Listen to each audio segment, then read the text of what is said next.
Hey guys, I'm going to show you how to install websites as apps in Microsoft Edge.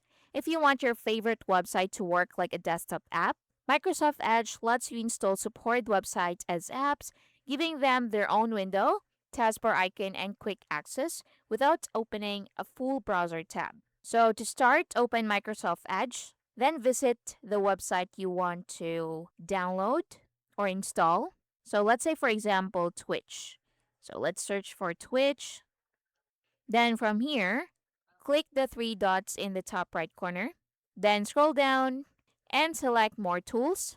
Then from here, look for apps. So hover to apps and you should see Install Twitch as an app.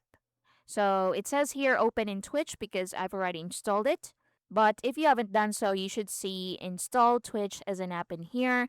Then just click on that and click the confirmation to install Twitch to your computer.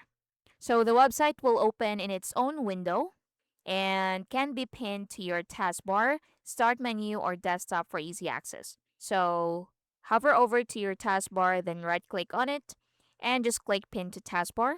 Then if you want to unpin that, just right click on it again and click unpin from taskbar. And that's basically it. I hope you find this helpful. Thank you for watching.